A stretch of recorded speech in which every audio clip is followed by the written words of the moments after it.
আজকে হচ্ছে বুধবার আর এই দিনে আজকে আমার মেনুতে কি কি আছে চলো তোমাদেরকে দেখাই। দেখো এখানে কিন্তু আমি ভাত অলরেডি বসিয়ে দিয়েছি, ভাতটা আমার হয়ে গিয়েছে, উঠিয়ে নিব। আর এখানে আছে হচ্ছে আলু কাটা, ধরনের আলু কাটা আছে। দেখো এই যে একটা এই রকমের ভাবে কাটা আছে আর একটা এইরকম ভাবে কাটা আছে। এই যে আলুটা কাটা আছে এটা দিয়ে হচ্ছে আজকে আমি শাক রান্না করব, আর যে এইটা আছে এটা দিয়ে হচ্ছে আমি গরুর কলিজা রান্না করব। তো দেখো এখানে হচ্ছে আমি ফ্রিজ থেকে বের করে এটা রেখে দিয়েছি, এটা হচ্ছে রান্না করব। এখানে মশলা বের করে রেখেছি, আদা বাটা, রসুন বাটা আর হচ্ছে মরিচ বাটা। আর এখানে হচ্ছে পেঁয়াজ আর রসুন কেটে রেখেছি। তো তোমাদেরকে তো বলেছি আমি শাক রান্না করব। এখানে হচ্ছে কলমি শাক, আমি এটা বেছে নিয়েছি, এখন হচ্ছে এটা কেটে নেব।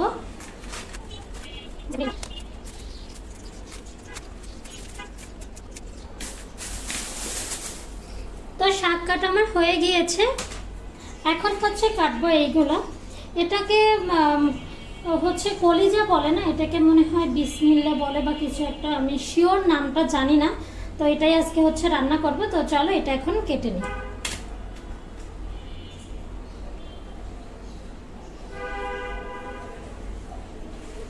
তোমরা যদি এটার নাম জানো গরুর এটা কি তাহলে কিন্তু কমেন্টে বলতে পারো।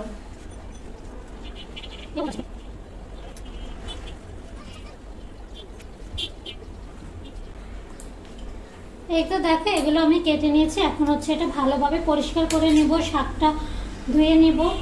তো চলো এগুলো এখন করে নিই। দেখো এখন হচ্ছে এগুলো আমি সিদ্ধ করে নিব প্রথমে। তো এটা আমি হচ্ছে সিদ্ধ করতে বসিয়ে দিলাম, সিদ্ধ করে তারপর হচ্ছে রান্না করব। আর এদিকে হচ্ছে আমি কলমি শাকটা ভালোভাবে ধুয়ে নিই।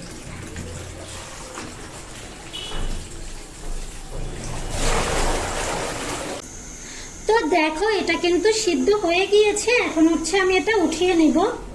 একদম পুরোপুরি কিন্তু সিদ্ধ করিনি, জাস্ট 40% সিদ্ধ করে নিয়েছি। এখন হচ্ছে এটা উঠিয়ে নেব এবং ভালো করে ধুয়ে নেব। দেখো কি অবস্থা বের হয়েছে। তো চলো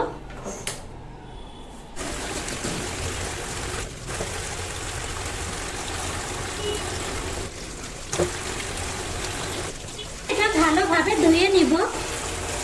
দেখো এটা কিন্তু আমি ধুয়ে নিয়ে প্রথমে হচ্ছে শাকটা রান্না করে নেব, এর জন্য একটা কড়াই বসাই দিয়েছি। এখন হচ্ছে দিয়ে দিব তেল। এই তো আর একটু তেল দিয়ে দিব, দিয়ে দিব চিংড়ি মাছ।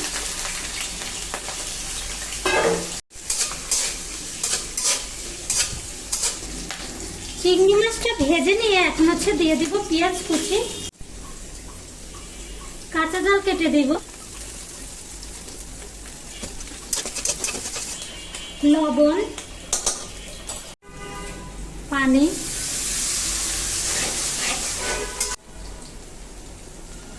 তো দেখো এখানে কিন্তু মশলাটা আমি ভালোভাবে কষিয়ে নিয়েছি।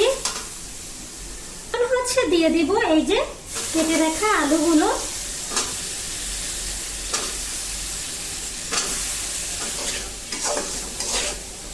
এবার হচ্ছে মশলার সাথে আলুগুলো ভালোভাবে কষিয়ে নিব এবং এবার হচ্ছে ঢাকনা দিয়ে দিব। কিছুক্ষণ একদম অল্প আছে এটা থাকবে। এবার হচ্ছে ঢাকনাটা উঠিয়ে নিব।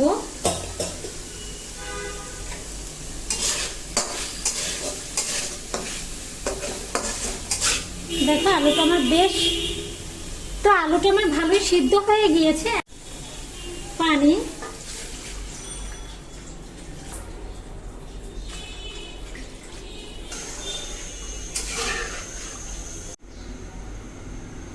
যখন হচ্ছে পানিটা ফুটে আসবে তখন হচ্ছে শাকগুলো দিয়ে দেব।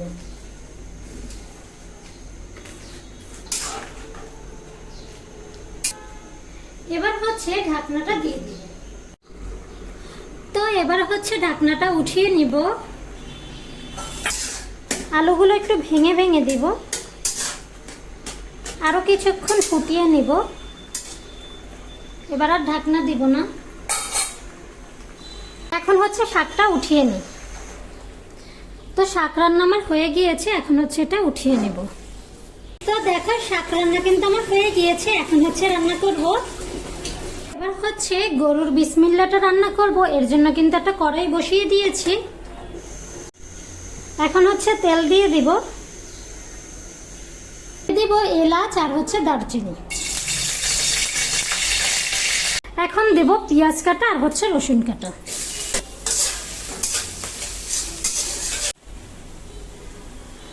পেঁয়াজ আর রসুনটা ভেজে নিয়ে এখন হচ্ছে দিয়ে দিব মরিচ বাটা,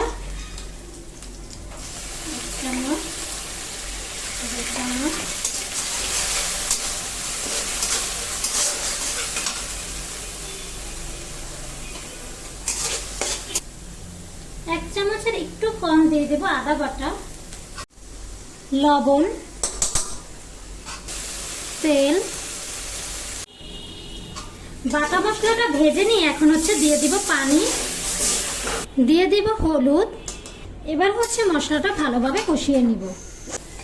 তো দেখো এখানে হচ্ছে মশলাটা ভালোভাবে কষিয়ে নিয়েছি, এখন হচ্ছে বিসমিল্লাহগুলো দিয়ে দিব। বিসমিল্লাহ দিয়ে ভালোভাবে এটা কষিয়ে নেব।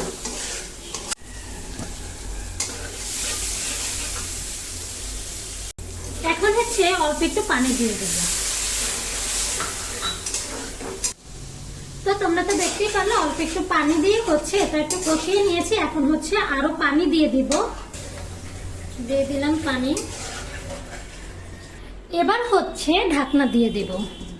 এই যে ঢাকনা দিয়ে দিলাম, একদম হচ্ছে পানিটা কমিয়ে নিব, তারপর যেটা করব সেটা তোমাদেরকে দেখাবো, সাথে থাকো।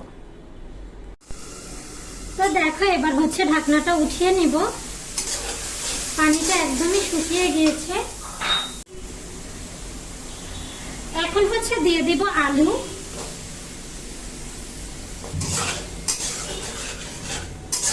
আলু দিয়ে আবারও হচ্ছে কষিয়ে নিব।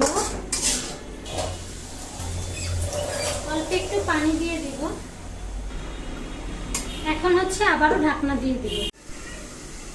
ঢাকনাটা উঠিয়ে নিলাম।